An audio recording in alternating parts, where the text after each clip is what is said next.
ขาหนาวก็ใส่หมวกโลดเด้อเย็นหัวใส่โลดบ่ต้องว่าบ่เคารพดอกแต่บ่เคารพบ่มาดอกเนาะรูปแบบมันก็ยืดยุ่นไปน้ำแน่ละเว้ยมันหนาวเนาะ ก็ใส่โลดใส่หมวกโลดมันก็บ่แม่นว่าใส่หมวกทำงานใส่หมวกอย่างดอกเป็นเครื่องห่มกันหนาวจะเป็นธรรมดาแหละใส่โลดอันผู้สิบวชอันเป็นทางใดน้อทองได้จักน้อยเราบอกโอ้ยเป็นตาหน่อยแท้แต่ว่าจักน้อยก็จะเว้าน้ำกูรถบักฮานี่ก็เลยได้สิเบิดเอาหลักกับว่านี่เลยนั่นแหละผู้หนึ่งตาโบนั่นเรื่องหนานั่นเห็นบ่นั่นคุยกันซ้อมใส่กันซะหางานคนบวชเบิดประเทศไทยเนี่ยพอเกิน300,000 ดอกภิกษุนักบวชแล้วก็ผู้ที่เป็นบวชเข้ามาแล้วสิเป็นพุทธะแท้ๆนี่ก็ย่นเข้ามาอีกเหลือนิดน้อยหนึ่งเลยหมายถึงเป็นพุทธเดินตามร้อยของผู้รู้จริงๆเลยเนี่ยคือ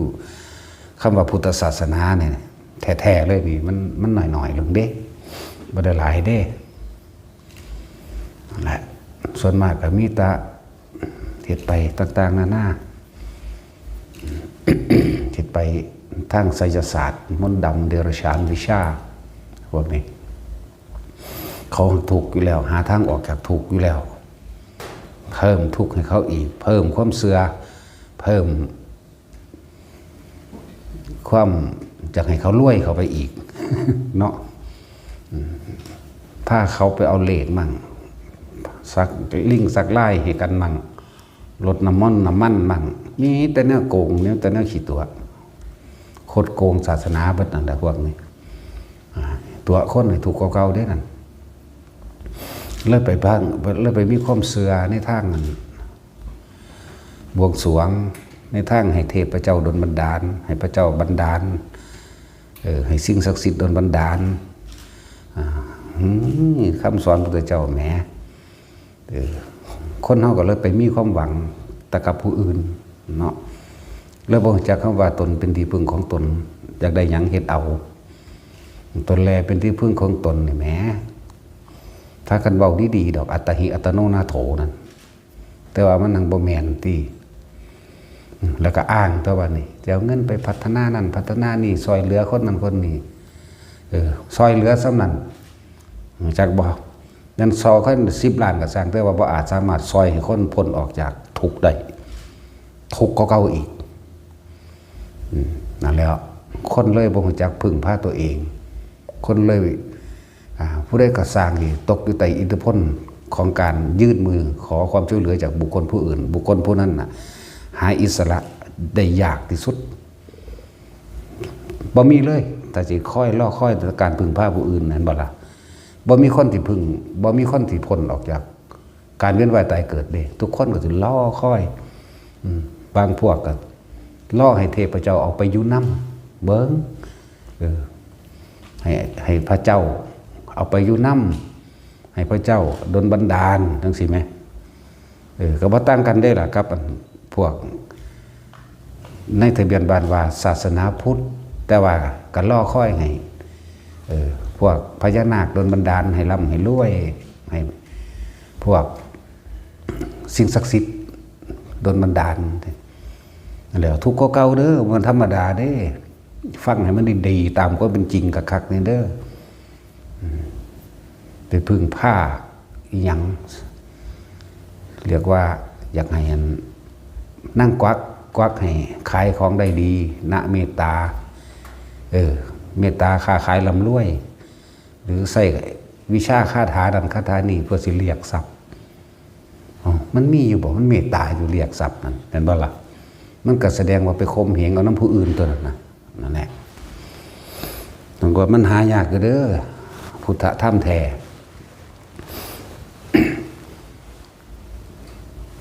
รู้ตามความเป็นจริงแท้ๆนี่ ในสมัยเก่าก่อนสิพระปิ่นโทนพระรัตวาชะแสดงอิทธิฤทธิปาฏิหาริย์เหาะขึ้นไปเอาบาตรเพื่ออย่างหนึ่งล้มล้างลัทธิที่เขามีความเสื่อมเราพระอรหันต์บ่มีในโลกเห็นป่ะนี่เพิ่นเฮ็ดเพิ่นมีจุดหมายแบบนี้เพิ่นบ่ได้เฮ็ดเพื่อสงเคราะห์เด้เพื่อสงเคราะห์หรือว่าเพื่อสิคลายทิฏฐิมานะ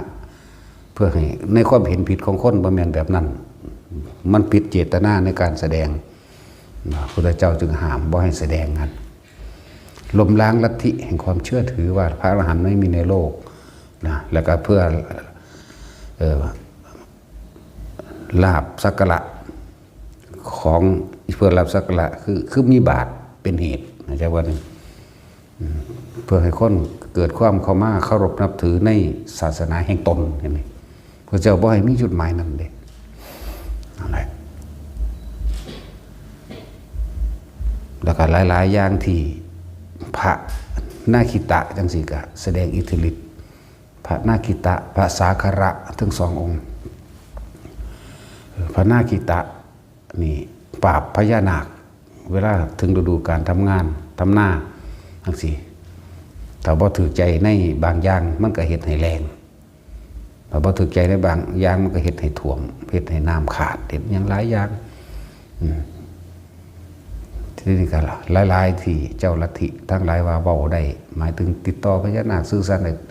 เขาก็แอบอ้างมานั่นแหละแต่ว่าพระนาคิตะนี่ใส่กสิณบังคับแล้วเอาชนะบ้านนี้พอตะบ้านนี้หูแล้วนี่บ้านนี้เมืองนี้หูแล้วว่าโหมันปราบนั่นนี่เด้เรียกฝนได้เด้อันนั้นได้ดีเห็นบ่ล่ะบ้านนั้นเมืองนั้นติดต่อแล้วอยู่บ่ได้จากวันนี้แล้วอยู่บ่เป็นสุขเพราะว่าคนนี่คอยมาให้พึ่งพาอาศัยเฉพาะผู้นี้ไปปราบให้หรือว่าเวลาสิ่งของหายก็คอยพระสาคระนี่อ๋อเธอทำหล่นที่นั่นให้เธอต้องไปเก็บเอาเถิดนี่สององค์นี่คล้ายๆกันสาคระพวกนี้ค่อยแต่หาของที่มันหายให้เขาอยากว่าพระคุณเจ้าลืมเสียมไว้ตรงหน้าหรือว่าจื้อบ่ได้บ่ฮู้ว่าอยู่ไสพระเจ้าช่วยด้วยมันก็บอกอ๋อเธอไปลืมไปกอดเอาไม้นั่นเธอไปลืมไปเถียงหน้านั่นเธอไปลืมไปมองหันมองนี่ก็ไปเอาตามนั้นบ่ได้อยู่เป็นสุขเพราะแล้วก็นั่นติดตามหามีโจรขโมยลักของเอาระบาดนี่เรื่องเล่ามันขึ้นมาเห็นมันโจรกลุ่มนั้นได้พาโคของเธอไปซ่อนเอาไว้ภูเขาแห่งนั้นภูเขาแห่งนี้เกิดกลายเป็นคนขากันนี่บ่บัดเขาก็ร่วมกำลังคนติดตามไปก็ไปยังละไปเอางัวเอาควายเขาขึ้นนะเขาก็ฆ่ากันตายตัวบัดนี่เพราะว่าใส่ฤทธิ์เดชไปทางนี้นั่นแหละเราก็มารวบรวมกันจากพระสาคระจากนาคิตะจากมหาพระบิณโทนเนี่ยพุทธเจ้าจึงบัญญัติมันมีเรื่องหลายอย่างมันมีเหตุเกิดสักก่อนแท้ที่จริงแล้วถ้าคนมีบุญสยางเขาจะบอกนี้ถ้าคนมีบุญสยางถ้าคนที่ทำบุญเป็นที่พึ่งแห่งตนไว้สยางทรัพย์สมบัติใดก็สร้างไฟก็บ่ไหม้น้ำก็บ่ท่วมแผ่นดินก็บ่ถล่มแล้วก็บ่มีผู้ใดมาอาจสามารถสิลักไปได้เลยถ้าคนมีบุญสยางคือทำบุญเอาไว้เป็นเกาะกำบังตัวเองได้ดีแล้วคนทำบุญไว้เป็นที่พึ่งของตนเองดีแล้วเนี่ยเปรียบเสมือนโชติกะเศรษฐีบ่โอ้บุญบารมีเล่าสิธรรมดาบ่โชติกะเศรษฐีเกิดจุราชคฤห์นั่นในสมัยการขาดหนึ่งครั้งหนึ่งโอ้เป็นในสมัยพระพุทธเจ้าปทุมุตระโชติกะเนี่ยสมัยนั้นเพิ่นก็เกิดเป็นเศรษฐีนั่นแหละเวลาเพิ่นทำบุญยังกะเพิ่นสิเอาเงินเอาทองกหาปณะวานรอบกุฏิคันธกุฏิของพระพุทธเจ้าองค์นั้นพระพุทธเจ้าปทุมุตระแต่ว่าเพิ่นเฮ็ดจังซั่นตลอดเวลาเพิ่นมาวัดยามใดนี่ก็สร้างเพิ่นสิโปรยเงินโปรยทองคนใครจะเก็บเอาก็เอานะเพิ่นสิบ่ห่วงนี่เหมือนกับเป็นเกราะป้องกันเอาไว้สร้างอีหยังต่างๆที่เป็นกำแพงแก้วเป็นอีหยังที่นั่นละแล้วก็เวลานั่งสัตุรา สัตุลล่านี่ตะกี้ก็เป็นคนเมืองนี้เด้บ่ได้เป็นคนทางอุตรกุรุทวีปเด้เป็นคนที่เป็นเมียเป็นผัวเป็นเมียกันมาเก่าก่อนนั่นแหละนางสัตุลลาเวลาถวายอาหารแก่หมู่ภิกษุสงฆ์มีพระพุทธเจ้าเป็นประธานเขาเจ้าอิ่มแล้ววางมือจากบาตรแล้วอันนี้ก็อร่อยนะเจ้าค่ะเอาอีกหน่อยนะเจ้าค่ะนี่เขาเจ้าแถมเข้าใจว่านี่คือบ่มีความอิ่มพอในการให้ทานให้การทำบุญผ่าเสร็จมือเสร็จอันนี้นิ่มๆได้เจ้าค่ะนี่ผู้ผัวกล่าวว่าคือกันผ้าผืนนี้เนื้อดีพระเจ้าค่ะนี่สำหรับถวายพุทธเจ้าคือกัน หรือมีภิกษุสงฆ์เป็นแสนๆมันได้ผ้าอันนี้ดีกับผมนี่ผ้าอันนี้เป็นอย่างนี้ผ้านี้เป็นนี่ทำนี่นำเอาไปปูเพื่อให้พระเสร็จเท่าเสร็จตีนอันนั้นอันนี้เอาไปประดับประดาตามกุฏิวิหารศาลาต่างๆนั่นแหละคำว่ากำแพงแก้วกำแพงบุญก็เลยอยากว่าล่ะบ่แม่นสร้างกำแพงขึ้นมาหล่อกันบานนั้นกัดกระถืออยู่คือกันนั่นแหละก็บ่ผิดดอกอันที่เขาสร้างกำแพงวัดสร้างนั่นนี่แต่ว่าต่างกันตรงที่นั่นแหละ เวลานิมนต์พระพุทธเจ้าไปฉันอยู่บ้านโปรยท่านไปนำทางนี่พระเจ้าเป็นเศรษฐีทำไมนั่นก็เลยหลังจากตายจากสนันข้ามว่าตกทุกข์ในยากบ่มีเลยจนเท่าเดี๋ยวนี้จนเท่าศาสตร์สุดท้ายของโชติกะเศรษฐีนี่นั่นแหละเขาเจ้าสร้างแบบใดนี่ว่าให้ฟังนี่แหละว่าพระเป็นแสนรูปเนาะดูแลเอาใจใส่ทุกรูปเลยเด้ติดตามจนว่าสุดแสนรูปหมดละทั้งตลอดหมู่ขาถาบริวารนั่นแหละขาถาบริวารทั้งหลายเฮ็ดน้ำเฮ็ดคือกันเพิ่นสร้างไว้เห็นบ่ล่ะถ้าพระคุณเจ้าสิอิ่มเบิ่งแล้วองค์ไหนชั้นน้อยองค์ไหนชั้นนี่ก็ว่าอันนี้ก็อร่อยนะเจ้าข้านี่อันนั้นค่อยเติมอยู่เรื่อยไหมเติมอยู่เรื่อยนั่นแหละอาหารก็เติมอยู่เรื่อยผ่าก็ใส่อย่างดีเสร็จมือเสร็จปากผ่าเสร็จเท่าตลอดต้องให้คาถาพวกผู้ชายนำเอาไปถวายอยู่กุฏิปูที่เช็ดเท้าปูที่เช็ดมือคือปูที่เช็ดมือปูที่เช็ดเท้าทั้งสิ้นนั่นแหละแล้วก็เอาใจใส่ด้วยเห็ดด้วยความเต็มใจพร้อมทั้งผัวทั้งเมียเลยเกิดเป็นเทพเทวดาอินพรหมอยู่จังสันโอ้ยนานแสนนานจนว่ามันเป็นศาสตร์นี่ศาสตร์สุดท้ายมันเป็นโชติกะเศรษฐีนี่พอบุญเขาเจ้าทำเอาไว้แล้วส่วนนั่งสัตุล่านี่ได้ฟังเรื่องพระพุทธเจ้าบอกเรื่องมนุษย์ต่างดาวตะกี้เพิ่นบ่เคยมนุษย์ต่างดาวคือเฮาดอกเพิ่นเอาอีกในจักรวาลนี้มี4โลกเพิ่นได้บอกเรื่องจังซี่ที่มีมนุษย์อาศัยอยู่มีอุตรกุรุทวทวีปโลกมั่งปุเพวิหะทวีปโลกมั่งนี่โลกมนุษย์ของเราเป็นชมพูทวีปมั่งอมรโคยานทวีปโลกก็ว่าไปเจ้าละท่านก็บอกเรื่องโลกนี้เป็นแบบนี้โลกนี้เป็นแบบนี้ส่วนนางสัตุลานี่เลยมีความพอใจอยากไปเกิดอยู่ในอุตรกุรุทวีปเห็นปะนั่นแหละเขามีความพอใจพอพระพุทธเจ้าคนแสดงเรื่องโลกทั้ง4ให้ฟังโลกนั้นมีอาหารเป็นแบบนั้นเป็นแบบนี้บ่มีสัตว์เดรัจฉานบ่มีแม่น้ำสีนั่นแผ่นพื้นโลกเนี่ยเรียบดุจดังเสมอพื้นไม่มีภูเขาไม่มีที่สูงไม่มีที่ต่ำนะแล้วก็เป็นผู้มีอายุยืนไม่มีเมื่อเกิดขึ้นมาแล้วมีอาหารเป็นดุจว่าข้าวสาลีเก็บมาแล้วกับผุดขึ้นดุจดังเดิมมั่งคนเราไม่ต้องไปทำงานอย่างมากเวลาสิหุงหาอาหารก็เอาไปไว้แท่นศิลาไฟแท่นศิลาโชติศิลาไฟนั่นแหละไปจะไปหุงหาอาหารประเภทใดอยากได้รสชาติแบบใดก็เอาไปตั้งไว้เวลามันสุกพอดีกินได้ปุ๊บไฟนั่นก็จะดับลงเอาเองสินะนั่งสัตุรานี่ก็มีความพอใจว่าข้าพเจ้าด้วยการทำบุญอันสั้นนี้ขอได้ไปเกิดในโลกนั้นนะก็เลยไปเกิดแซ่อยู่ในโลกนั้นแหละจนเท่าใดโลกนั้นบ่มีความเกิดแล้วไม่แก่ไม่เก็บไม่ป่วยเด้แต่ว่าตายอยู่เกิดกับตายเท่านั้นความเก็บแก่นั้นบ่ได้กังวลกับการทำมาหากินว่าพอบุญทำไว้ตอนนี้แหละจากวันนี้บุญทำไว้ แต่ก็บ่มีการชกชิงวิ่งเล่ากันขาบ่มีกสิกรรมค้าขายต่างๆบ่มีการทำเกษตรบ่มีการค้าขายบ่มีการปกครองทางใดบ่มีศีลธรรมมีในตนเองของทุกแต่ละคนนั่นแหละถึงเวลาตายว่าอายุของโลกนี่มี400 ปีอย่างสิถึงเวลาตายก็คือทุกคนที่บ่เศร้าโศกจากว่านี่ถึงเวลาตายก็ตายโลดเวลาขับถ่ายเวลาขี่เหี่ยวก็มีคือกันอยู่แต่ว่าพอจะเสร็จสิ้นแล้วแผ่นดินก็แยกลงดูดลงไปเองจากว่าล่ะบ่ได้ล้างมันสะอาดดีมีของใส่เป็นผ้าเนื้อละเอียดดุจดังว่าผ่าทิพย์ในเมืองสวรรค์จริงๆนะนั่นแหละส่วนโชติกะก็เวียนไหวอยู่ทั้งเฉพาะสวรรค์นี่แหละเวียนไปเวียนไปจนมาสุดท้ายนี่นั่นเป็นโชติกะเศรษฐี เกิดอยู่ในเมืองราชคฤห์ตอนที่ออกจากท้องแม่นั้นในมือออกคลอดนะคลังสมบั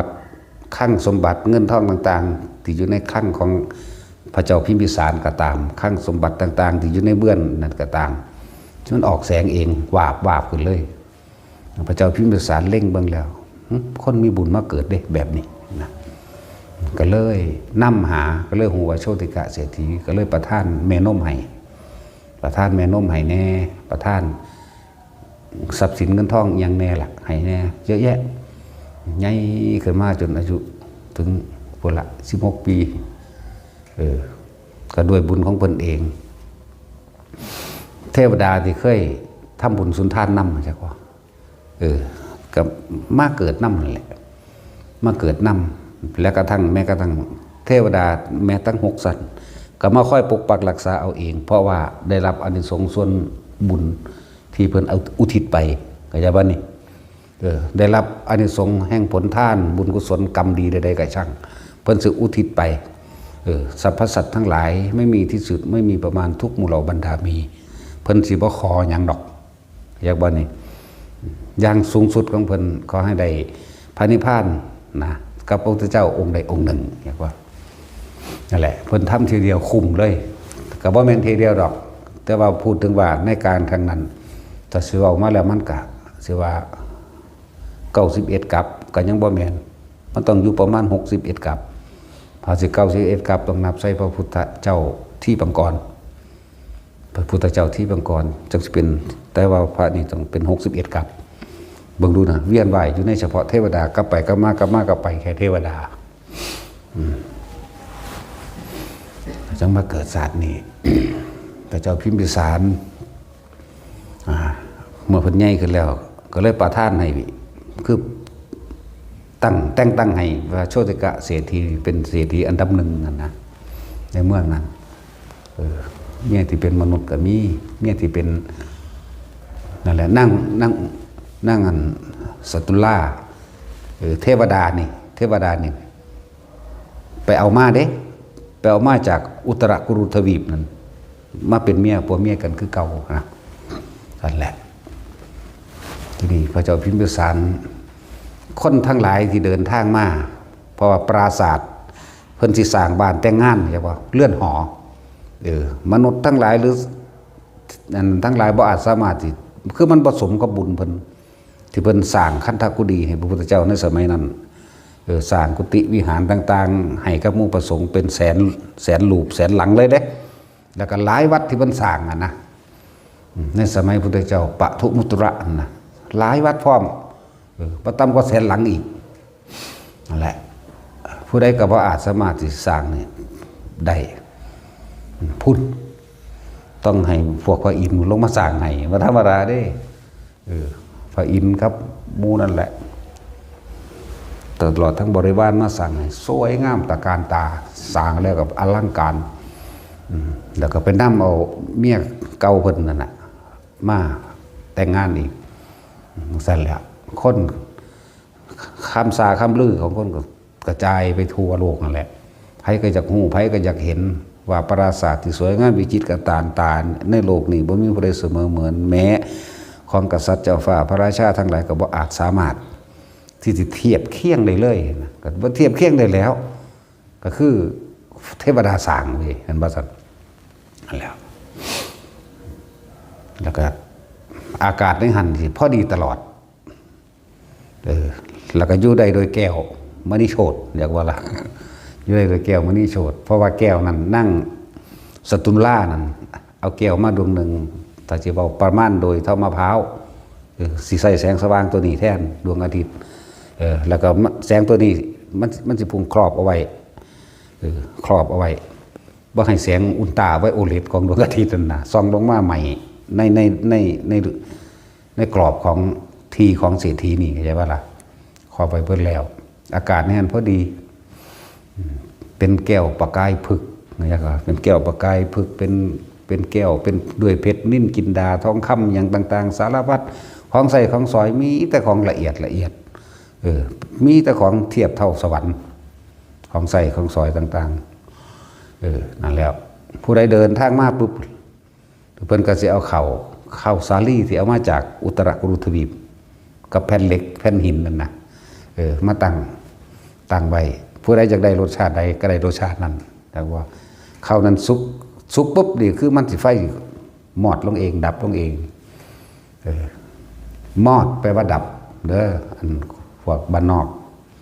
ไฟนี่มอดลงเองแปลว่าดับลงเองคนที่เดินทางมาทั้งสี่ก็กินข้าวอันนี้แหละหุงเทเดียวก็กินอยู่เพิ่นมือนั่นแหละ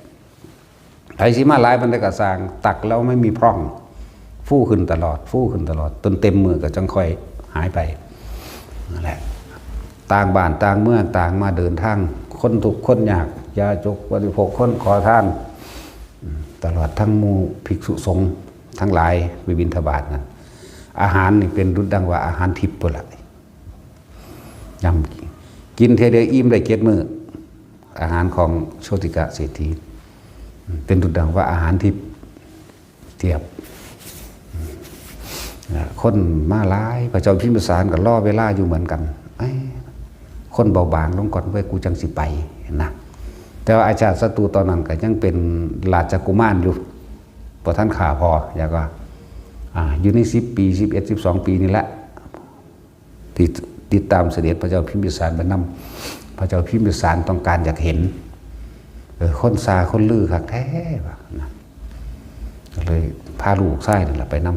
ำไปละ ทีนี้กันพวกคนเทขยะจากเหยื่อพวกขาทาสบริวารของโชติกะเศรษฐีนี่มือหนึ่งโชติกะเศรษฐีเพิ่นไปต่างเมืองต่างนั้นผู้ละไปที่แคว้นกาสี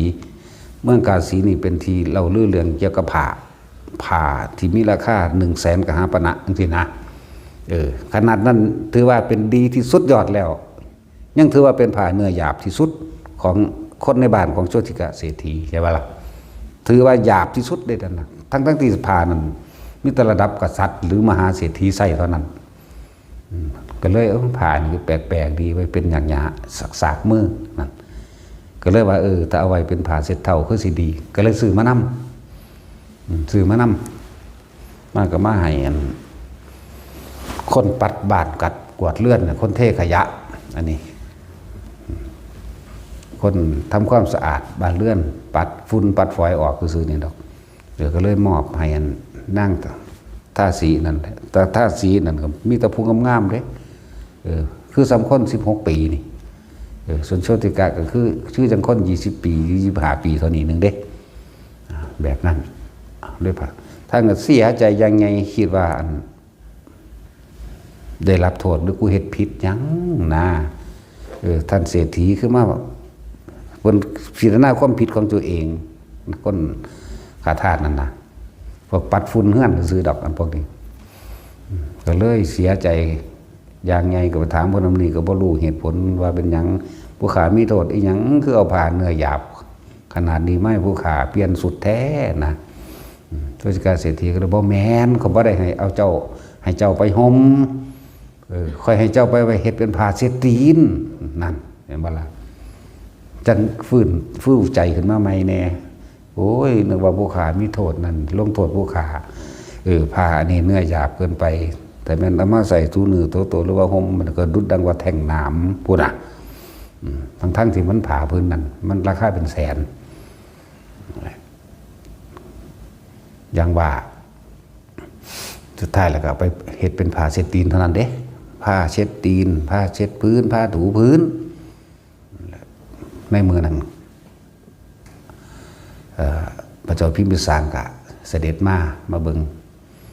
แต่ว่านั่งสตุลาเนี่ยก็อยู่ในห้องของเพิ่นพุ่นเด้ห้องนั้นเป็นว่าเป็นทิพยวิมานพุ่นเด้บ่ธรรมดาเด้เทียบเท่าสวรรค์เลยเทียบเท่าสวรรค์บ่เป็นสวรรค์ธรรมดาเทียบเท่าสวรรค์ชั้น6ปรนิมมิตสวัตตีชั้น6ของต่างๆเป็นทิพย์ขนาดนั้นแล้วก็คนใส่แต่ละคนนะนั่งถาดหรือคนใส่แต่ละคนนั่นนะเครื่องประดับประดามีแก้ว7ประการเรียกว่ารัตนะทั้ง7เครื่องประดับประดาในเครื่องใส่เครื่องสอยของพวกนี้แล้วคนใส่ทุกคนอยู่ในหันมีแต่ผู้งามๆบัดนี้นั่นแหละพระเจ้าพิมพิสารเดินก้าวแรกเข้ามาปุ๊บไปแล้วเห็นคนเทขยะอยากเหยื่ออยู่นั่นหรือคนกำลังเช็ดกำลังปัดกำลังกวาดนั่นนะตกใจทั้งนี้ก็ว่าคือคนพวกนี้ยื่นมือไปเพื่อสิให้จับมือสิจูงผ้าเข้าไปทั้งในบ้านนั่นแหละแต่นี่ก็บ่กล้า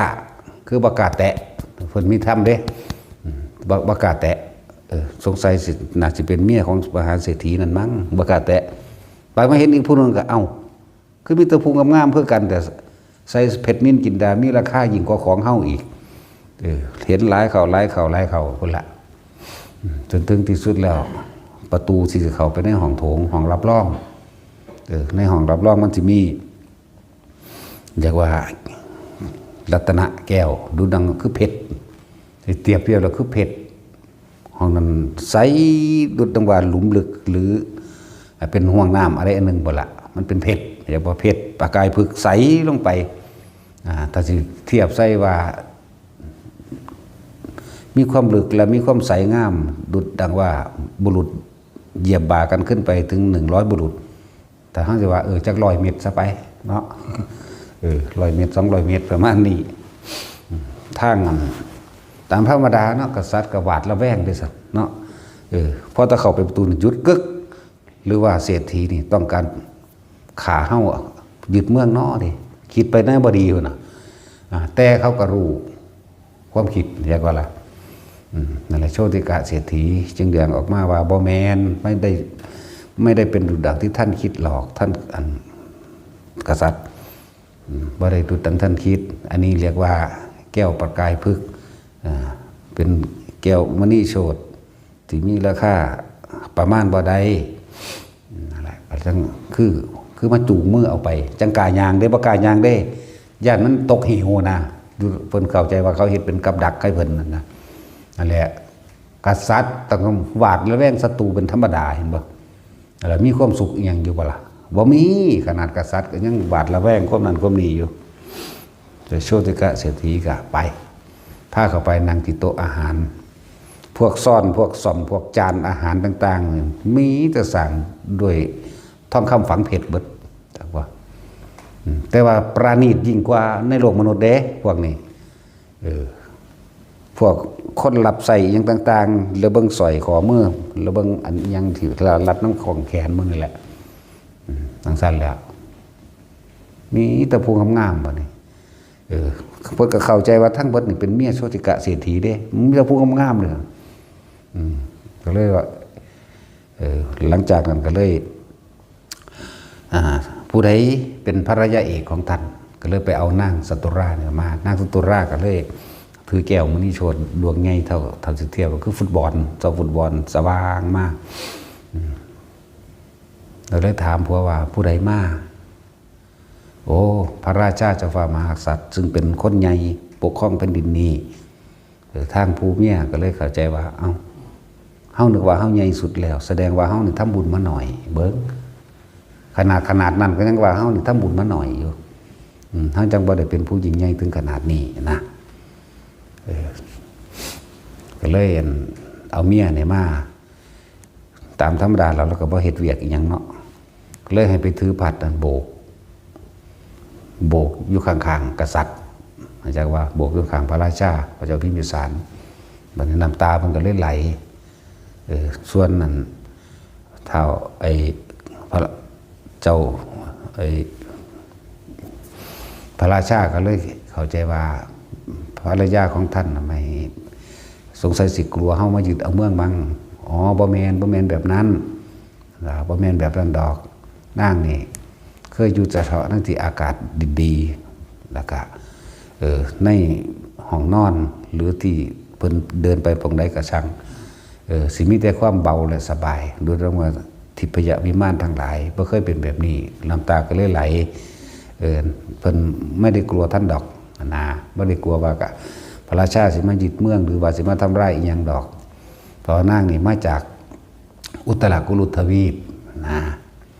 นั่นแหละเรื่องเล่าส่วนอาชาติศัตรูสินั่งฟังอยู่ข้างๆพอนี่จื้อไว้เด้ถ้ากูเป็นกษัตริย์จังได๋กูสิมาฆ่าเอานี่เห็นบ่ความโลภของคนมันมีโดยสันดานพร้อม ถ้าเพิ่นสิจำไว้เด้ถ้ากูได้ครองเมืองเมื่อไหร่เสร็จกูกูจะเอาเบิดล่ะอยู่ได้หนีอย่างวันนี้เอาหอดนางสตุลาเอาหอดพวกนี้ละในความคิดเพิ่นนั่นน่ะนั่นแหละ11-12 ปีนี่แหละตอนนั้นอะไรจังว่า บอกเหตุการณ์ในการฟังอย่างแล้วแต่นางสุตรามีความสะเทือนใจอย่างหนึ่งเฮาทำบุญมากขนาดนี้เฮาคิดว่าเป็นผู้มีมากมีบุญสูงสุดแล้วยังมีคนที่มีบุญมากกว่าเฮาอีกจำเฮาต้องทำบุญมากจริงๆกว่าเก่าอีกนั่นแหละหลังจากพระเจ้าพิมพิสารกลับไปแล้วก็เล็งทำบุญเด้ไปสวายของพระพุทธเจ้านั่นแหละหลังจากเหตุการณ์นั้นผ่านไปแล้วอาชาติศัตรูฆ่าพ่อได้แล้วนึกได้เห็นวันนี้นึกได้ว่าเอ้าจำเป็นเฮาต้องไปยึดเอาเมืองนี่แหละวะนะไปยึดเอาทรัพย์สมบัติของโชติกะเศรษฐีนี่แหละส่วนโชติกะเศรษฐีในเมืองนั้นเพิ่นนี่ผ้าทหารมาถึงแสนเด้ผ้าทหารมาว่าสิมาตีเอาบ้านเศรษฐีอันนี้ถึงแสนนั่นแหละแต่ว่าโชติกะเศรษฐีไปอยู่พุ่นไปอยู่นำพระพุทธเจ้าพุ่นไปเข้าเฝ้าพระพุทธเจ้าไปสนทนาธรรมกับพระพุทธเจ้าพุ่นวันนี้พวกเทวดาทั้งหลายลังไหลกันมาเห็ดกายขึ้นเป็นกายหยาบมีจำนวนเป็นสุดลูกหูลูกตาถือว่าเป็นโกรธก็ได้ถ้างั้น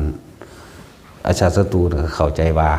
โอ้เขารู้ได้จังไดว่าเขาสิมาตีเอาเมืองนะพวกนั้นแค่ตะคอกเสียงไส้หึ่มเดียวเท่านั้นแตกหนีเบิดเลยเพราะมันหลายเอา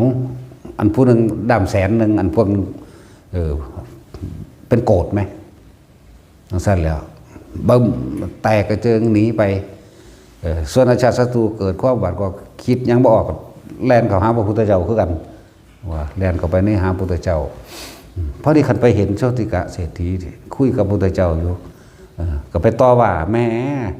ท่านคงจะเตรียมการเอาไว้แล้วเนาะว่าสิปราบเฮาซั่นแต่บ่ฮู้ได้ว่าคิดว่าเขาสิบ่รู้ซะได้ว่าเจ้าของนึงสิมาปล้นเอาชิงเอาสมบัติทั้งหลายเหล่านี้นี่แหละพูดถึงว่าบุญญาฤทธิ์พูดถึงว่าบุญญาฤทธิ์ที่โชติกะเศรษฐีกระทำไว้ดีแล้วเจ้าฟ้ามหากษัตริย์อินพรหมยมยักษ์หรือโจรค้นพานทั้งหลายไม่อาจสามารถทำร้ายได้ไม่อาจสามารถมาลักเอาไปได้ปล้นกี้เอาไปได้พวกเทวดาทั้งหลายนะครับบึ้มใช้เดียวแตกกระเจิงนี้อาจารย์ศัตรูขนาดว่าธรรมดาแล้วนั่งย่อนๆแล้วดีดปึ้งขึ้นสูงสำค้นชั่วเจ็ดบุรุษมันก็ได้เด้แต่ก็เพิ่นเข้าใจว่าเพิ่นมีกำลังมากว่า แต่ว่าก็ไปต่อว่าโชติกะเศรษฐีต่อหน้าพระพุทธเจ้าซ้ำเด้เมื่อธรรมดาเด้แม้ทำทีทำท่าว่าเป็นคนเขาวัดเขาว่าเป็นคนมีศีลมีธรรม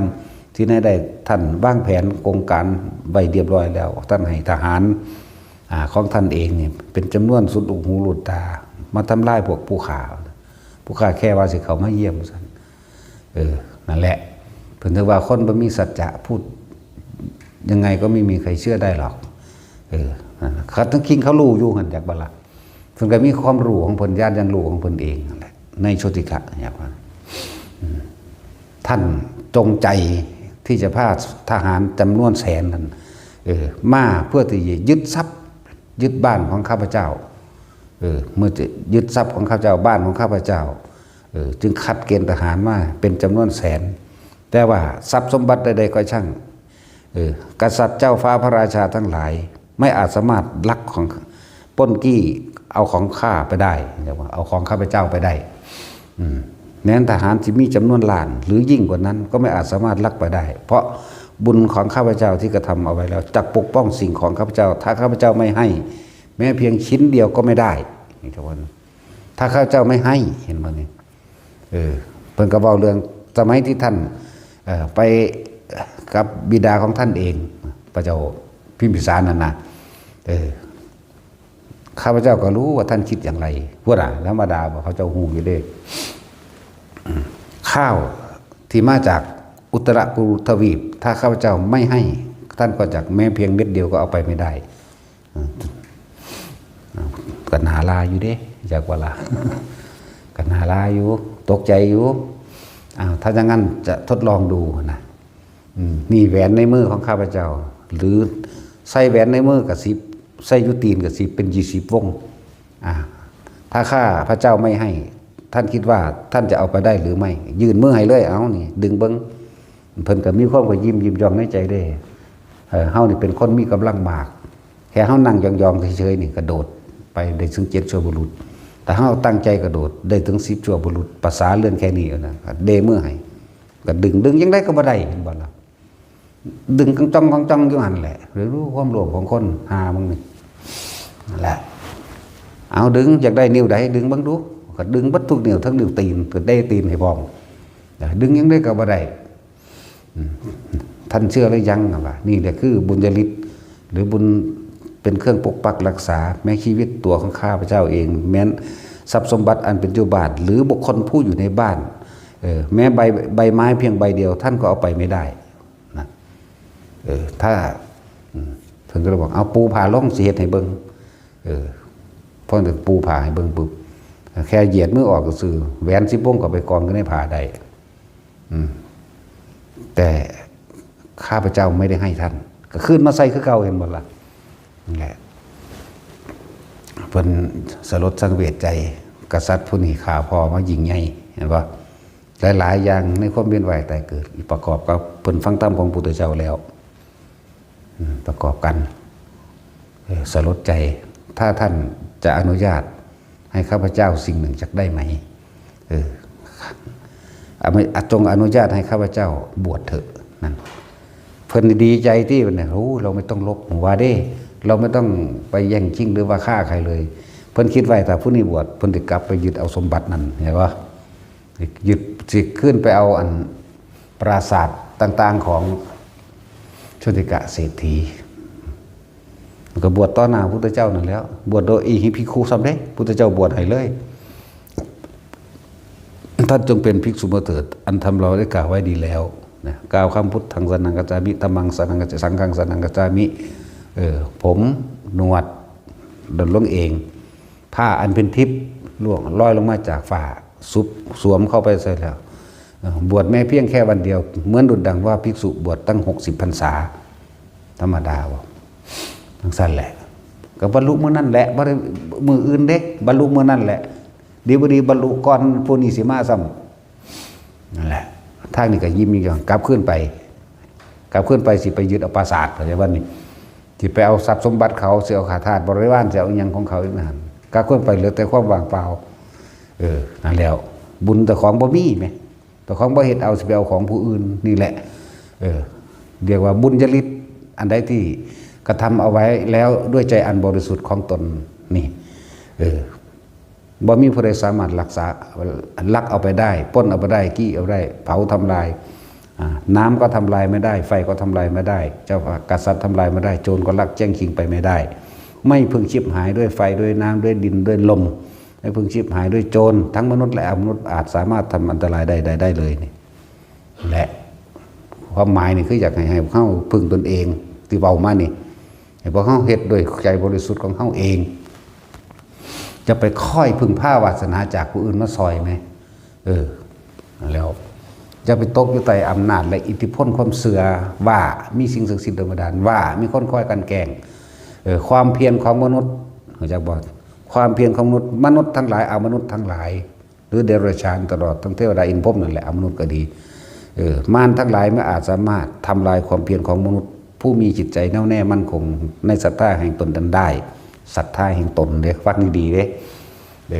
ความตั้งใจของคนผู้นั้นบ่มีผู้ใดมาทำลายได้เพราะคนผู้นั้นตั้งใจแล้วสักอย่างมันคงแล้ว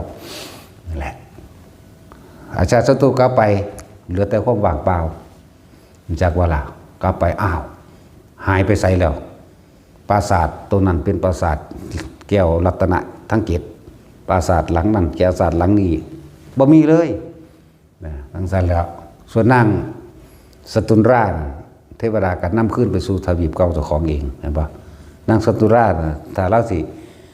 สิฟังธรรมเล่ากับบรรลุได้แต่ว่าเรามีความน้อยใจอยู่อย่างหนึ่งเราน้อยใจว่าสงสัยเฮาเป็นผู้อภวาสนาคนที่ยิ่งใหญ่กว่าเฮายังมีอยู่คือราชาอาจารย์ว่าเราเลยมาทำบุญปรารถนาความยิ่งใหญ่เห็นบ่นี่ความอยากเล่าก็เลยต้องขึ้นไปอยู่บ้านเก่าเมืองเล่าเองเมืองของเพิ่นเองคือเมืองอุตรกุรุทวีปนั่นแหละนี่ว่าเรื่องมนุษย์ต่างดาวมนุษย์ต่างโลกไม่ได้เป็นคือเขาเห็นน้ำมันที่เขาเขียนไว้วาดไว้เด้บ่ทันได้แม่นของแท้เด้พวกเขาเห็นอยู่ซุมื้อที่นักวิทยาศาสตร์จินตนาการเห็นเอาความนั้นความนี้มันซ่อนๆกันอยู่นี่แหละพวกนี้พวกเฮ็ดตาเขาเมาอยู่นั่นมันมีแต่ผู้งามๆเด้อพวกนี้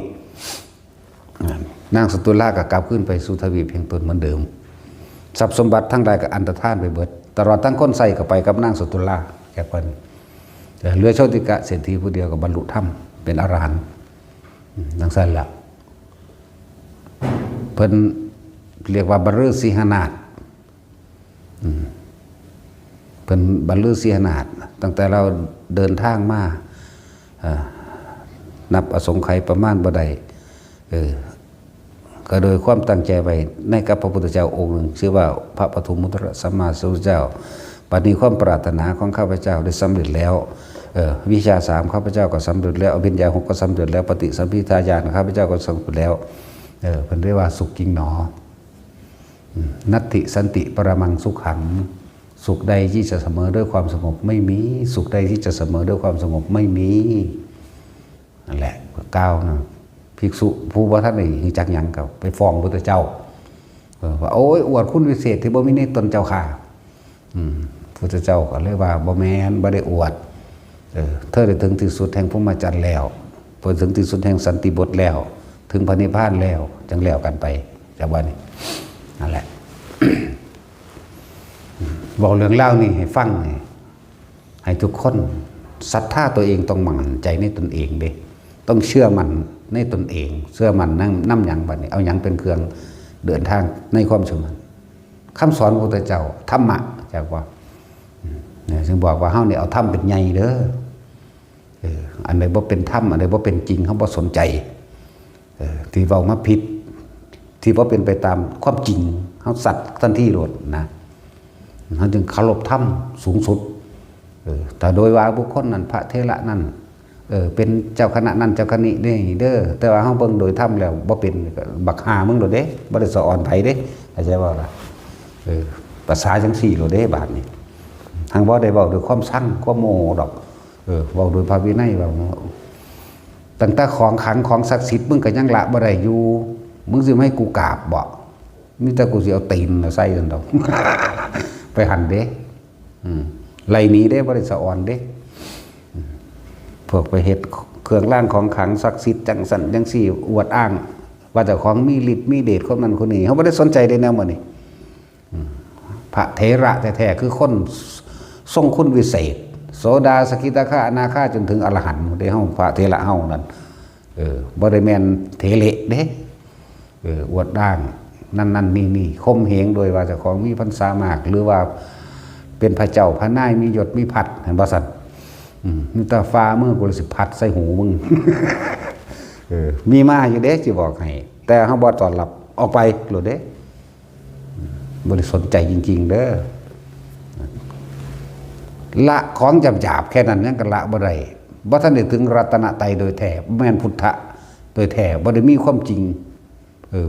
ในก็บ่ได้เป็นไปตามนั้นเห็นบ่ซั่นความเสื่อความเห็นต่างๆก็ยังไปถือเลิกงามยามดีพี่สางนางไม้เทวดาอินพรหมเอาเวลาสร้างโบสถ์บวงสรวงตั้งหัวหมูตั้งผลหมากลากไม้บอกเจ้าแม่ธรณีไผเดี๋ยวนี้มันเป็นเจ้าแม่ธรณีเห็นบ่ซั่นมันเป็นผู้จักไดงามที่บอกกูจะเป็นเมียเนาะตัดสินเอาว่าเจ้าเอารถหน้าพระเอารถบวงสรวงเทพเทวดาให้เขามาซอยรักสมรักษาซอยสร้างสร้างศาลาสร้างวิหารสร้างโบสถ์สร้างนั่นนี่โอ้ยตั้งขึ้นมาแล้วมีหัวหมูหัวหมาขึ้นมาได้บาดนี่เห็นบ่ล่ะมึงเคยเห็นบ่แท็กซี่เพราะนั้นก็ว่าเจ้าคณะจังหวัดว่าซั่นโดยจังหวัดแม่มึงบ่แนวนั้นเนาะหัวหมูตั้ง3หัวแล้วผลไม้อันนั้นอีกน้ำดงน้ำแดงน้ำดำอีกของดำ7อย่างอีกโอ้ยเนาะจังสิที่สิไอ้กูไปกูบ่ไปเป็นเด้อภาษาอังสันนั่นแหละมันมีอยู่เด้ผู้มาอยากให้เฮาไปเป็นเจ้าประทีไปเถอะโอ้โหตีนเคียถิ่มเบิดแล้วแนวจังซั่นให้มันไปเห็นหัวหมูเนี่ยเอาตาจุ้ยเอาไปกินมักสมมื้อนี้เอาสูเอาไปนะกินเคยเห็นบ่หลวงตาเพิ่นไปเห็นศาลยังหน่อยเขาตั้งไว้คอมออยู่เนาะเพิ่นไปเห็นมันก็หัวคึกๆขึ้นไปหยิบบักสมเสียหวานเขาเอาว่าซั่นเท่ากับกินเฉยคือกันแล้วมาคือกันนั่นแล้วน้ำแดงนี่เพิ่นว่ามันมีน้ำแดงกับน้ำเขียวบูดแล้วบอกถ้าบ่บูดเอาไปกินไปว่าซั่นอุ้ยเท่ทิมมันว่ะอึดอยากวันนั้นว่าซั่นแบบให้ว่าดอกว่าในใจว่าในใจซื่อๆฟ้ามือเพิ่นใส่ก่อนซั่นแหละมันสิมีเห็นว่าเป็นสารน้อยๆดอกเพิ่นย่างไปผ่านพอดีเพิ่นไปหยิบบักสมเอาไปกินว่าซั่นมาคือกันนั่นแหละวะกินเพราะว่าเฮาก็กินมาแตะเก่าอยู่แล้วแต่เป็นน้อยๆพุ่นว่าแต่มีงานคนตายที่เขาไปเฮ็ดกองฟ้อนไว้อยู่ไสก็สร้างบ้านป้าหวายกูก็นำไปกินนี่เว้าเรื่องจริงแท้นี่พวกเขาเมื่อแก้วเขาสิรู้จักกันดอกว่าบ้านป้าหวายบ้านน้องหว่าบ้านน้อยน้องหั่งแล้วก็บ้านป้ากุงตาหวายป้ากุงน้อยน้องหั่งบ้านคำโมโหน้ำหากินเบิดนั่นล่ะหากินน้ำผีเขาตั้งถาดน้อยๆไว้ด้วยซั่นเนาะกินแล้วแซ่บคือเก่าได้ล่ะยังอยู่เท่าตัวนี้ได้ล่ะบ่เห็นเป็นหยังนี่แหละให้ทุกคนให้เชื่อมันตั้งให้เชื่อมันในธรรมให้เคารพธรรมให้ถึงความจริงให้เขาถึงพุทธะแท้ในใจปลุกตัวเองตื่นจากความลับไหลตื่นจากความเชื่อในสิ่งศักดิ์สิทธิ์ทั้งหลายบ่มีอีหยังดลบันดาลอยากว่านี่ถ้าเฮาเอาคำสอนพุทธเจ้ามาเปรียบมาเทียบตามความเป็นจริงเฮาก็สิฮู้ดะประสบการณ์ชีวิตจริงของแต่ละคนนี่เท่าเลื่อยตายพุ่นล่ะไปก็เลยเนาะขอนั่นขอนี่ตั้งแต่เกิดมาพุ่นก็บ่เห็นว่าสิ่งศักดิ์สิทธิ์ที่ดลบันดาลให้แม่นบ่แล้วก็เปรียบเทียบเอาเองนั่นแหละเว้ยแต่สิ่งศักดิ์สิทธิ์ทั้งหลายเทพเจ้าพระพรหมทั้งหลายดลบันดาลใดโลกนี้บ่มีคนทุกข์โลกนี้สิบ่มีคนตายพร้อมโลกนี้สิบ่มีคนเก็บคนแก่คนป่วยพร้อมแม่นบ่ล่ะผู้ใดเป็นหยังก็แก๊กมากก็ไปขอโลดแหมเอาเบิ่งประสบการณ์ชีวิตของแต่ละคนตะกี้บ่จักแนวพึ่งผ้าพูนแล่นไปหาศาลปู่ตานั่นผีบ่ล่ะบัดนี้จังซั่นตัว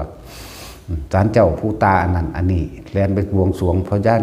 นาคแล่นไปหาผีฟ้าผีแถนเห็นบ่หมอร้องหมอล่ำยังขึ้นไปเด้แต่งพิธีสะเดาะเคราะห์เฮ็ดกระทงหน้างัวหน้าควายเฮ็ดกระทงเก่าสั่นเฮ็ดนั่นเฮ็ดนี่ไปกระป่วยคือเก่าแม่นบ่นี่แหละจังว่าถ้าโลกนี้มันขอได้จากเทพเจ้าจากพระพรหมจากคำว่าสิ่งศักดิ์สิทธิ์ทั้งหลายนี่คนก็สิบ่ตายจักคนพร้อมผู้ใดก็ย่านตายแม้อันดับแรกก็เลยเนาะ บ่ถึงบ่ตายบ่เจ็บบ่ปวดบ่ป่วยอีกบ่เข้าบ่แก่ชราพร้อมบ่มีโรคมีภัยแล้วก็บ่มีผู้ใดรังแกไผใดผู้ใดก็ขอได้เนาะโรคภัยไข้เจ็บก็บ่เกิดสงครามก็บ่เกิดเพราะว่าไผก็ขอได้อย่าเกิดสงครามเด้อ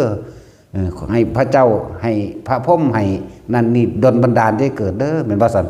จะให้น้ำท่วมจะให้ฝนไต่ลมจะให้น้ำท่วมเด้อจะให้ลมแห้งเด้อจะให้มีลมพายุใหญ่อย่าให้มีไฟใหม่อย่าให้แผ่นดินถล่มอย่าให้ฟ้าผ่าอย่าให้เกิดอุบัติเหตุอันตรายเลยโอ้ยผู้ข่าวว่าท่านได้อยากตายอย่าหุ่นแน่เห็นบ่ล่ะทั้งเบิดนั่นแหละแล้วมีคนตายแต่ถ้ามันได้ดังจังโลกนี้มันบ่มีหม่องกองไว้เด้เนาะนี่แหละจึงบอกว่าตื่นได้แล้วพุทธะนี่แปลว่าผู้รู้ธรรมะแปลว่าความจริงรู้ตามความจริงจงตื่นเสียจากความเชื่อความงมง่ายความหลับไหลต่างๆปลุกตัวเองขึ้นมาโดยเอาธรรมะนี่แหละปลุกเอาความจริงนี่แหละปลุกให้ตัวเองตื่นขึ้นมาจากความฝันเพ้อเจ้อความคิดนั่นแหละฝันเพ้อเจ้อก็เลยแล้วก็ทิ่มละออกเสีย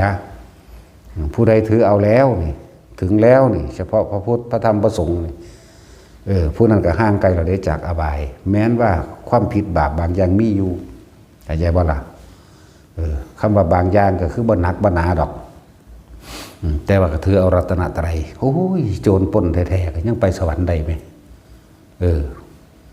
นายโจรฆาตไปหอนิพพานตัวด้วยนายโจรฆาตเกิดขึ้นมานั่นแสงดาบอาวุธต่างๆนำฝ่ามหากษัตริย์ทั้งหลายเนี่ยเกิดวับเป็นคือไฟลุกเด้บ่แม่นแสงประกายพึกเด้ให้จักว่าคนละแสงกันเด้เป็นคือไฟลุกพึบขึ้นมาแล้วเกิดความร้อนอีหลีนี่ลักษณะนั่นแหละไปเกิดน้ำทองแม่ก็ชิบหายพ่อแม่เขาทำกรรมรวมกันมาจะว่านั้นเรียกไงขึ้นมาได้เพราะยางขอทานกินเองแล้วทิ่มกระโปรงข้าวให้อันนึงไปหาขอกินเองโลดกูตั้งแต่มึงเกิดมาในท้องกูนี่ชิบหายแล้วกูบ่ได้กินอิ่มจักมื้อนั่นจังซั่นแล้วนั่นแหละคล้ายๆกันกับอันภิกษุองค์นั้นจากซื้อวางได้ดอกภิกษุองค์นั้นก็เลยก็สิคิดออกอยู่นะภิกษุผู้อันอิจฉาพระอรหันต์ในสมัยพุทธเจ้ากัสสปะอนาคือสิคิดออกก็ได้ซื้อเพิ่นก็เลยอย่างน้อสิออกก็บ่ออกเลยสัมภุกะเนาะโอ้แต่สินเก่งกว่าเฮาอีกขนาดบ่มีสมองเล่นสัมภุกะเห็นว่าสัมภุกะเด้ที่เป็นได้กินข้าวอิ่มมื้อเดียวสุดท้ายก็ตายซ้ำนั่นเป็นอรหันต์บัดป้องนั่นน่ะอยากว่าล่ะที่ภาษาลิบุตรไปบิณฑบาตมาให้จับบาตรไว้แน่นๆเอามือมาเกาะบาตรไว้นำกันอีกป้อนใส่ปากอีกเดข้างไปตรงบาททำเด้ทั้งป้อนใส่ปากอิ่มกายมันสบายเมื่อกายจิตเบากายเบาแล้วฟังทั้งหมดเข้าใจก็บรรลุมันนั่นก็ตายมันนั่นแหละเป็นทั้งสั้นมากมันเกิดเป็นหมากระซางเป็นหมาถึง500ชาตินี่เป็นหมาทุกข์พร้อมเลยหมาอดอยากเป็นธรรมดาเด้หมาก็เป็นหมาขี่โหนขี่เหื่อนไปพร้อมเด้ตอนเป็นหมานั่นก็เลยสวัสดิ์ตายนี่กินอิ่มมือนั่นก็ตายทันทีเกิดเป็นคนอันพิการเป็นโรคเลือนพร้อมกินอิ่มมือนั่นก็ตายมือนั่นเลยติดต่อกันอยู่ถึง 2,000 ชาติเดือนเป็นแบบนี้อยากบอกแล้วแม้ชาตินี้สุดท้ายนี่ชาตินี้ว่าสิบรรลุอรหันต์ดอกบุญที่บรรลุอรหันต์เพราะว่ายังน้อยๆกระบวดรักษาวัดว่าใดรักษาพุทธสถานรักษาตำราเป็นพระบ้านแต่สิเว้าง่ายๆเฮาเข้าใจพระบ้านส่วนพระอรหันต์องค์นั้นเพิ่นออกจากป่ามาเพิ่นผ่านมาเพิ่นสิไปซื่อๆดอกแต่เพิ่นขอพักน้ำก็เลยมาขอพักน้ำที่ได้ก็ไปบิณฑบาตคนก็เห็นอุปถากของเพิ่นที่เป็นประจำอยู่แล้วก็เดี๋ยวว่าใส่บาตรหรือเฮ็ดอาหารพิเศษให้นะ2 มื้อ 3 มื้อเขาแล้วเกิดความอิจฉาริษยาต่อบัดนี้เพิ่นก็เข้าฌานอยู่ของเพิ่นมีวิหารทานและวิหารธรรมของเพิ่นแม่นบ่ซั่นเพิ่นก็เข้าฌานของเพิ่น ยุงสั้นแหละแต่กับตัวว่าพระภิกษุองค์นั้นขี้เกียจมั่งไม่บิณฑบาตมั่งแต่ว่าอุปถากอุปถัมภ์ทนในบาทก็ฝากของนั้นของนี้ว่าบางที่ก็เทใส่กองไฟอาจจะว่านี่เทใส่กองไฟมั่งเอาถิ่มลงน้ำเทลงน้ำมั่งใส่กองไฟมั่งเอาลงไปในดินแล้วเอาขี้ดินขวดเคียถิ่มมั่งนะครับว่า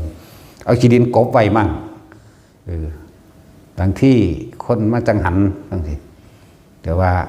นอนบ่ทันได้ตื่นตั้งแต่เพิ่นเข้าสมาบัติพุ่นอยากว่าล่ะก็ว่านอนบ่ทันได้ตื่นมั่งนั่นนี่มั่งสารพัดสิใส่หลายเพราะว่าให้ไปตีละครั้งก็เอาเล็บนี่เคาะเอาอยากว่าเฮ็ดค่อยๆเด้อย่ามันดังอย่าเพิ่นตื่นนะอันที่ยันตื่นบ่แม่นยันตื่นมาอีหยังเลยยันตื่นมันลาบสักการะกูที่จริงบ่แม่นคนเข้าสมาบัติเพิ่นพุ่นเขาชานนั่นแหละตายจ้ะหลังจากนั้นมากับเพิ่นก็รู้แล้วเพิ่นออกมาเพิ่นฮู้แล้วเพิ่นก็เลยเหาะหนีเลยบ่ปากบ่เว้านำดอกตกใจสำนึกผิดได้จากบ่นี่เพราะถ้าสำนึกผิดได้ก็เกิดความเจ็บป่วยเลยเด้นี่เจ็บป่วยก็ตายจนลงมหาเวกีพุ่นเด้ธรรมดาเด้ก็บ่นานดอกมหาเวกีก็เลยสิพอชั่วโมงบ่บุแต่ว่ามันก็หลายล้านปีเด้ว่าธรรมดาเด้ชั่วโมงเขาเฮานี่จังคอยไล่เลี้ยงระดับขึ้นมาเป็นเปรตมาเป็นเปรตหรือมาเป็นสัตว์เดรัจฉานเกิดเป็นหมาขี้เหือน500 ศาสตร์กินอิ่มมื้อนั้นตายมื้อนั้นแล้วก็ได้ของที่กินนั่นก็คือต้องขวดเคี้ยกินในกองขยะยักเยือเปรียบด้วยว่าตัวเองนั่นเอาอาหารที่เขาเจ้าฝากไปถวายพระคุณเจ้าองค์นั้นน่ะเข้าใจว่าล่ะแล้วเอาขี้ดินกบเคี้ยนั่นเห็นบ่ล่ะทั้งสั้นตัวแล้วก็ที่เทในไฟก็ได้รับแล้วที่เทใส่ไฟเผาทิ้งไปเลยก็ได้รับแล้วในมหาเวกีพุ่นจากมาเป็นสัตว์เดรัจฉานนี่บางที่ก็ไปกินที่คลองที่มันเปื้อนด้วยน้ำอาจจะบ่นี่เป็นสัตว์บางอย่างก็กินเปื้อนด้วยน้ำนั่นแหละอันใดก็ของเฮ็ดไว้แนวใดๆนั่นแหละแต่งสั่น อันเทใส่ไฟนี่กรรมอันนั้นได้ไปกินทานไฟแล้วอันเทลงน้ำกรรมอันนี้ก็มาเป็นหมาขี้เงินแต่กินในน้ำแน่กินในกองขยะยักเยืออย่างต่างๆแน่บ่ได้อิ่มหรอกกินในดินศาสตร์ที่มาเป็นมนุษย์นี่อาหารที่พ่อยังชีพเอาไว้ได้เก็บกินในดินจากบ้านนี้ที่เอาดินเคี่ยกบผมไว้นั่นแหละไปบิณฑบาตพุทธเจ้าเห็นพุทธเจ้าไปบิณฑบาตไปเห็นโอ้แต่เลยโตนแท้เลยบวชให้นั่นแหละเลยบวชให้บวชแต่เป็นเนียนหมดละบวชมาเรื่อยมาเลยปล่อยไปบิณฑบาตเองผู้เดียวเนี่ยบ่ได้จักน้อยเลยได้หาเก็บกินน้ำบ้างขยะยักเยืออย่างสั่นให้ผู้ใดเอาไปให้บางที่เขาก็ลืมมั่งบ่เอาไปมั่งบางที่เขาก็สะดุดหากไม้งาไม้หญ้าต่างๆมั่งเฮ็ดเหี้ยไปน้ำดินมั่งเขาก็มาบอกภาษาลีบุตรเขาก็มาบอกพระองค์ที่หรืออุปถากยังว่าไปนั่นแหละว่าโอ้ยสะดุดอันงาไม้เหี้ยแล้วเขาก็ลืมไปเลยเขาก็บ่จัดให้อีกเด้เป็นยุงสั่นจนฮอด20 ปีจนว่าถึงว่าบวชพระพุ่นล่ะถึงว่าบวชพระนั่นแหละเอาสิทดลองเบิ่งอีกให้เดินทั้งหน้ากับบ่มีผู้ใส่ให้เขาก็ใส่ผู้ทั้งหลังให้เดินทั้งหลังเขาก็บ่ใส่เขาก็ใส่ผู้ทั้งหน้ามันก็หลายปีอยู่เด้นี่เห็นบ่ทุกทรมานอยู่หลายปีก็บ่แม่นว่าเพิ่นบ่แบ่งปันกันได้พระนั่นน่ะจักบ่ล่ะในโรงครัวนี่ผู้นั้นเพิ่นก็จัดแต่งมาให้ใหม่เข้าใจบ่แต่ว่ายางมาหอดสะดุดปัวฝุ่นเหี้ยเกลือกิ่งถิ่มไปในขี้ดินบนนั้นบ่ล่ะเพราะตอนนั้นแหละเขาก็บ่ได้คิดสิกลับไปเอาไม้แล้วเขาก็ลืมไปเลยเขาไปเห็นทำไมเพิ่นก็ไปนั่งเก็บกินอยู่ในดินนั่นแหละพ่อประทังร่างกายไปซื่อเด้หิวอยู่สั่นเป็นเวลาตั้งหลายปีได้เว้าเรื่องตั้ง7 ปีบ่ล่ะไป7 ปีฮอด20 ปีบวชพระอันบ่13 ปีถึงเป็นเวลาที่ทุกข์ทรมานอยู่ถึง13 ปีทั้งสั้นแหละเมื่อนั้นพระสารีบุตรเพิ่นก็เลยบิณฑบาตเองเฮ็ดเองทุกอย่างแล้วเอาของบาตรเพิ่นเองพร้อมเอาชัมพุกะจับไว้ก็จับขอบบาตรไว้เพิ่นก็จับคือกันเดปากมากตรงไว้อยากว่า คนพวกนั้นหูจะคำว่าตรงบ่เนาะบัดเนาะเอาคางมารองบาทเอาไว้ก็เลยว่าตรงไว้ลองไว้ทั้งนี้ก็จับป้อนยัดใส่ปากป้อนยัดใส่ปากเลยสิกินอิ่มขึ้นมาที่บัดนี้ร่างกายก็อยู่เดี๋ยวว่าโดยความอิ่มแล้วมันก็สบายกายเมื่อสบายกายมันก็สบายใจก็ฟังเทศนาของพระสารีบุตรก็บรรลุอรหันต์ตายเมื่อนั้นแหละบรรลุเมื่อนั้นก็ตายเมื่อนั้นแหละทรมานอยู่เท่าไรปีวะเนี่ยถ้าจะว่าตั้งแต่ท้องแม่อยู่คนเนาะทรมานถึง20และ21 ปีคนละประมาณ21 ปีพอดีคิดเบิ่งเด้อเป็นหมาก็อยู่ประมาณคนได้อายุก็เลยธรรมดาบ่หมาขี้เงินไปทั้งใดเขาก็กัดไปทั้งใดเขาก็ลังแก่เพราะว่าทุบตีพาพร้อมเด้บ่ธรรมดาเด้ตีเพิ่นพร้อมเด้ตีพระองค์นั้นนั่นแหละตีเพิ่นนั่นแหละเพิ่นจึงหอหนีจังอุกะแต่ว่าอานิสงส์ของการบวชรักษาพุทธสถานเห็นบ่นี่พุทธสถานของพุทธศาสนานี่แหละรักษาต้นโพไว้แน่รักษาศาลาไว้แน่รักษาหนังสือต่างๆเอาไว้แน่นี่คืออานิสงส์ของการบวชแม้นสิซัวซาเลี้ยวซ้ำมันก็มีอยู่อยากว่าล่ะแต่ว่าเพิ่นกันซ้ำนึกได้จักว่านี่เพิ่นซ้ำนึกได้เมื่อภายหลังบ่แม่นบ่ซ้ำนึกเด้ถ้าบ่ซ้ำนึกก็อีกแบบนึงเด้ถึงเห็นว่าบ่แม่นอนันตริยกรรมเด้นี่แต่ซ้ำนึกได้โอ้ยเฮ็ดจังได๋สิได้ขอขมาเพิ่นเนาะพระองค์นี่เป็นอรหันต์แน่นอนเห็นบ่ล่ะก็เป็นตัวก็ฮู้จักอยู่ไปส่องเบิ่งยามใดก็นั่งสมาธิเข้ามาอยู่บ่ปากบ่ติงเป็น7มื้อพุ่นไปส่องเบิ่งยามใดก็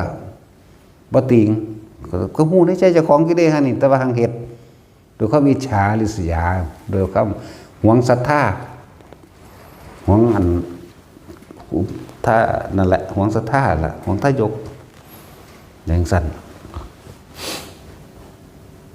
เรียกว่าพวกเข้าฟังไว้อันนี้สงของการบวชก็มีอยู่ดอกอันมู่เป็นอันพวกบ่ได้บวชนั่นนะเพิ่นถ้ามันเลื่อยไปหาผิดกฎหมายไปแล้วจังสามารถโลกวัชชะตำหนิติเตือนได้เด้อถ้ามันบ่เลื่อยผิดกฎหมายพระวินัยน่ะมันบีบไว้อยู่แล้วล่ะเฮ็ดหยังก็สร้างถ้าเป็นเลื่อยถึงขั้นผิดกฎหมายจังว่าโอ้ยเว้ายากเดี๋ยวก็มาเถียงกูอีก แล้วแต่หีแมงโดดไว้ก็เลยเนาะจังว่าสิเว้าโดยความละเอียดอ่อนคนซุมื้อนี้หยาบกระดอเนาะพวกเฮามันยุคกาลกินีเด้ฮู้จักบ่พวกเฮามันตกอยู่ในยุคกาลนียุคกาลกินีคนดีส่วนเดียวคนเลว3ส่วนเด้อนี่จักบ่นี่พวกเฮาอยู่ตอนนี้นั่นน่ะเฮาบ่ไปอาจสามารถที่ยังกับเขาได้ดอกให้เขามาเข้าใจจังซั่นจังซี่ได้ดอกแล้วแต่หีแมงของไปของมันโลดเนาะจังซั่นตัวจะไปเงิน แต่เฮามั่นใจของเฮาเองอยู่แล้วในความคิดบ่มีความลายกับไผแล้วมีแต่ความปรารถนาหวังดีเบิดจังซี่เฮาจะไปห่วงกังวลอีหยังก็ไปสิเคารพหรือบ่เคารพนะก็ว่าทินกาขาวนี่รู้จักอยู่บ่คือหยังมันมีอยู่บ่กาขาวตัวนี้ยกย่องคนเลวเป็นคนดีคำว่าทินกาขาวรู้จักบ่ยกย่องคนเลวว่าเป็นคนดีเอิ้นทินกาขาวที่เพิ่นทำนายพ่อใหญ่อันสมเด็จโตนั่นน่ะเป็นผู้ทำนายไว้ทินกาขาวมันบ่แม่นพุทธเจ้าเด้อย่าเข้าใจผิดเด้อพ่อใหญ่โตนี่เด้เป็นผู้ทำนายไว้ว่าทินกาขาวจังซี่นั่นน่ะพวกเจ้าเคยเห็นบ่เดี๋ยวนี้กาขาวบ่ได้มีเด้คนเลวถูกยกย่องว่าเป็นคนดีเรียกว่าทินกาขาวกาจริงๆบ่มีกาขาวแม่นบ่ซั่นกาขาวกับคนน้ำบ่เคยยินบ่ กาขาวคนน้ำคนน้ำให้คุณจักว่าปันน้ำให้เป็นตัวคนชั่วคนเลวถูกยกย่องว่าเป็นคนดีเขาเลยเอิ้นว่าทินกาขาวนั่นแหละแปลความหมายมันถูกแน่ตอนนั้นแม่นศิวิไลอยู่เลยยังดอกบันไลอยู่จักบ่นี่ บ่แม่นยุคศิวิไลเด้ยุคทินกาขาวชาวศิวิไลบ่แม่น บันไลรู้จักบ่ล่ะเมื่อคนเลวคนโกงคนกดขี่ข่มเหงคนเอาเปรียบคนชั่วช้าสารเลวนี่เห็นบ่นี่ถูกยกย่องว่าเป็นคนดีบ้านเมืองนั้นจะมีแต่ความบันไลบ่แม่นทินขาวชาวศรีวิไลกลับกันเอาแน่บ่เป็นทีเดียวนี่เพราะงั้นนี่ก็บอกให้คนงงหลายคนซุมื้อมันทั้งบ่จักทีบจักแดนอยู่เพราะยัยโตนี่ เพราะยัยโตพวกมันลังสีนี่นั่นแหละทินกาขาวเมื่อยุคใดสมัยใดที่คนชั่วคนเลวถูกยกย่องว่าเป็นคนดียุคนั้นสมัยนั้นย่อมบรรลัย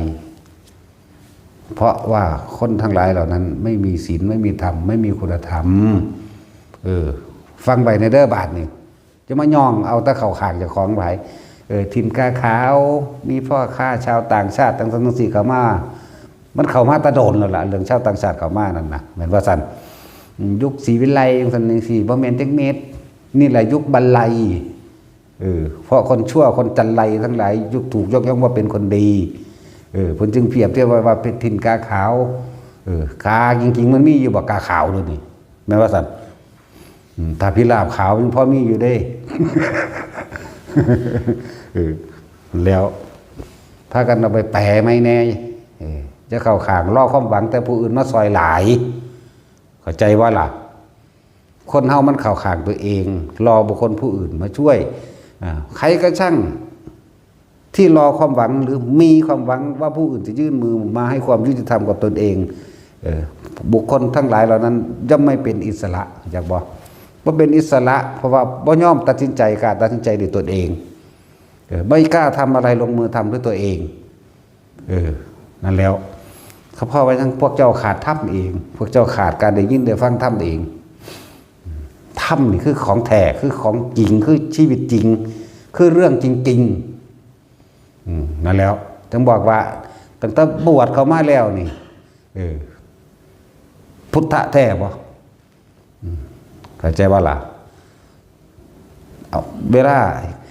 ปฏิบัติตนเองนี่เป็นไปตามธรรมะบ่เป็นไปตามความจริงบ่รู้จริงบ่พุทธะดีรู้ล่ะเข้าใจว่าตามความเป็นจริงบ่คือธรรมะล่ะเรียกว่าพุทธธรรมพวกเจ้าเอาธรรมเป็นไงบ่เข้าถึงบ่ดูแจ้งจริงบ่ปลุกตัวเองให้ตื่นขึ้นมาซะนะจะไปมีความหวังอย่างกับผู้อื่นที่มาสร้างความดีธรรมให้เองก็ยังบอกมาตลอดอันใดที่เป็นไปตามธรรมเราเฮาบ่ได้สนใจเรื่องกฎหมายยังบ่ได้สนใจจากคนละเฮามั่นใจในธรรมเฮามั่นใจอยู่แล้วไปทางใดเขาบ่เห็นว่าสิเป็นหยังเด้ล่ะเขายิ่งก็บ่เป็นหยังเขาเงือกค้อนปอนใส่ก็บ่เป็นหยังตกกระตาน้ำไม่ใช่นั่งหาบไปหน้ากับบ่ตายได้ล่ะ เห็นว่าสัตว์ถามไม่ใช่นั่งเอาเดี๋ยวนี้ถอแล้วเอาใส่อูกวยอยากว่าล่ะฝุ่นขาดอูขาดขามฝากเถียงหน้าตกลงน้ำพุ่น ส่วนว่าจะไปดึงเงินว่าใดก็บ่ตายได้ล่ะหน้าเป๊ะลงทั้งอันที่ตรงมันได้ล่ะแต่สร้างเสร็จแล้วก็บ่ตายตกสระมื้อนี้จมเข้าไปให้มันก็นอนอยู่ในลูกโป่งนั่นแหละ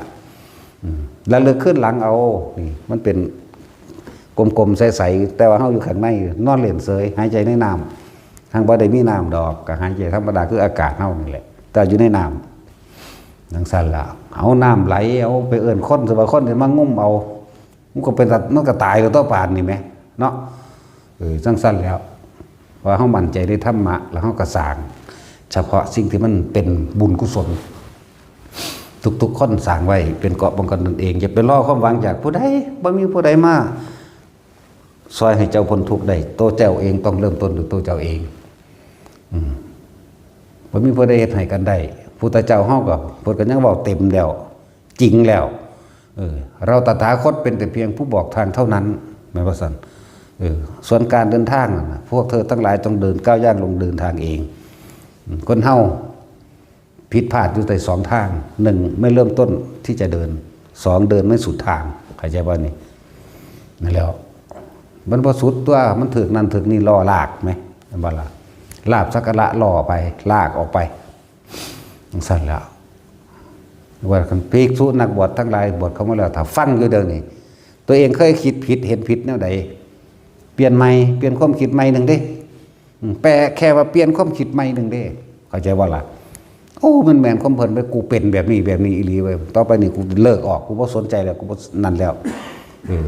มันบวชอยู่กับสร้างปั๊กกูไปบวชอยู่น้ำเพิ่นก็น่าก็ได้เป็นบ่ล่ะอังสั่นก็ได้หรือจังสิเปลี่ยนอยู่ในตัวเองแต่ถ้าเปลี่ยนอยู่ในตัวเองแล้วก็ยังอยู่หม่องเก่าอยู่บ่มีทางเขาก็มาส่วนเฮ็ดคือเก่าแม่นบ่ล่ะพูดแล้วฝ่ายผูกถึงตะพระพุทธรูปในวัดมันย่าวอ้อมบ้านอ้อมเมืองไปแต่ละปีเสียเงินซื้อฝ่ายเท่าใดอีกแล้วก็พระสวดไปวานขี้หินสวดไปตำหลังคาเฮือนวานไหลสิ่งอวะมงคลน้ำตะลุมตะลางเนาะอีหลีนี่แหละเก็บขี้หินแห่แซ่ค่คุวัดตาสิน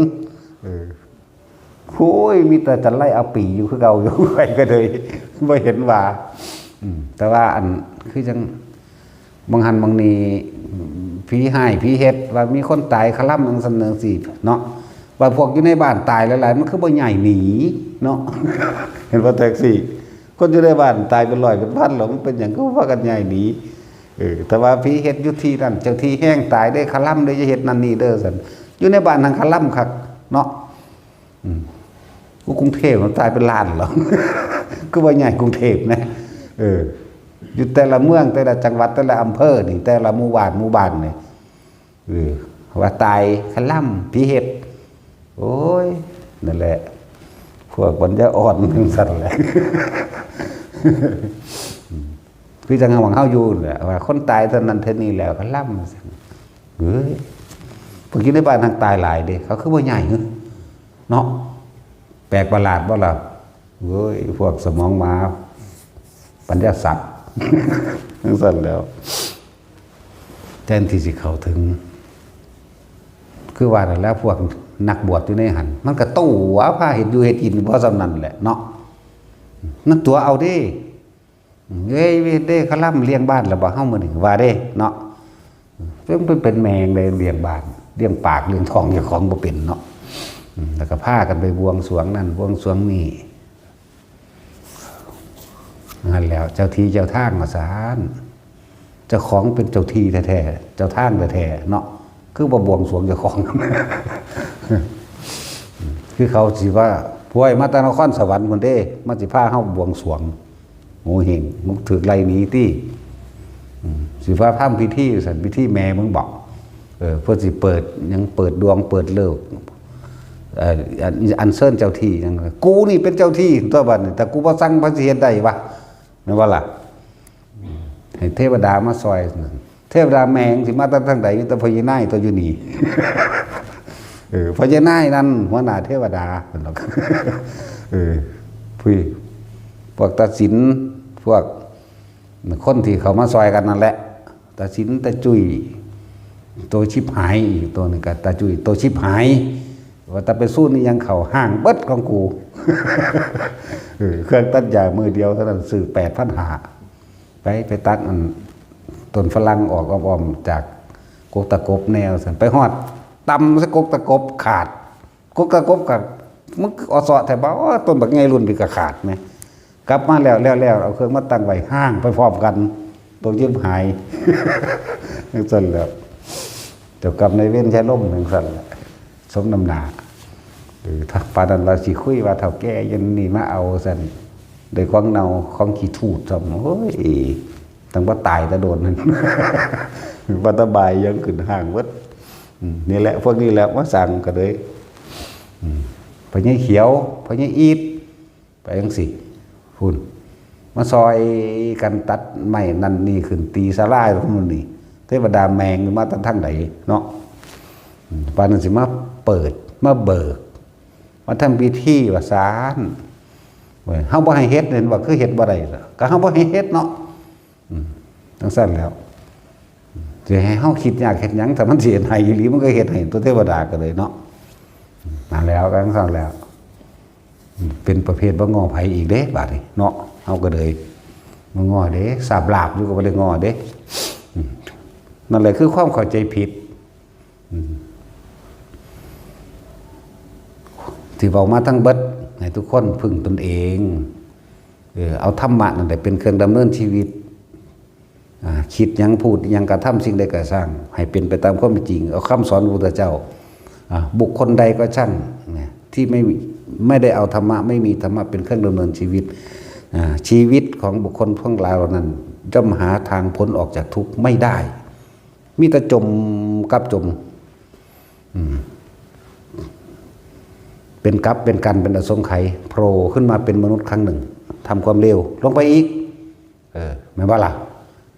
มันจะเอาออกกันได้มันมีแต่เกิดมาด้วยความโลภเกิดมาด้วยความเห็นแก่ตัวเกิดมาด้วยความอยากได้แต่ผู้เดียวเนี่ยเกิดมาด้วยความปรารถนาว่าให้ตัวเองยิ่งใหญ่อยู่แต่ผู้เดียวไหมปรารถนาสุขแต่เพียงผู้เดียวแต่ทุกข์ของผู้อื่นมันบ่เห็นอะไรว่าล่ะเหมือนพวกทิ้นกาขาวนั่นแหละเงินวัดมันกะโกงภาษีประชาชนอันเป็นเงินเพื่อสิใส่ในส่วนร่วมในการบำบัดทุกข์บำรุงสุขให้แก่หมู่เหล่าประชาชนทั้งหลายจึงมีการเสียภาษีจ้างทหารจ้างตำรวจจ้างคู่จ้างข้าราชการต่างๆเพื่อที่จะให้นำความยุติธรรมให้สู่ประชาชนแต่ว่ากลับมาโกงเงินประชาชนและรังแก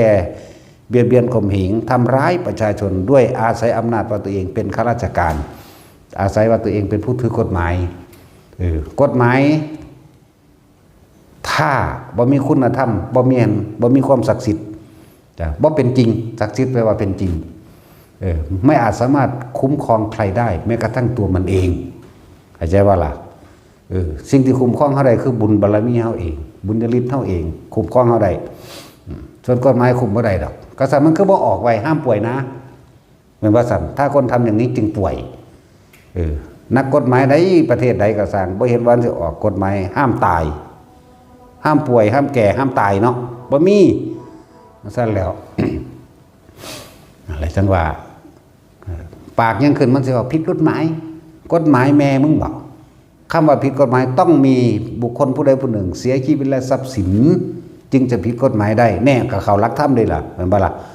ทั้งนั้นแล้วนั่นมันเป็นวิชาหากินหมามันหากินนั่นว่าซั่นนะครับแล้วทำท่าเอาแต่เรื่องกฎหมายมาบอกกับเฮาเฮาบ่เอาเด้เฮาเอากฎแห่งกรรมและความตายเขาใส่รถเด้ถ้าเฮาบ่สู้ไผสิสู้ให้เฮาเนาะการสร้างความยุติธรรมก็คือสร้างโดยตนเองถ้าใครไม่สู้ใครไม่หาใครไม่สร้างความยุติธรรมให้เฮามันบ่มีเด้เราต้องต่อสร้างความยุติธรรมให้แก่ตัวเราเองเด้ใช่บ่ล่ะนั่นแหละนี่เอิ้นว่ายุคถิ่นกาขาว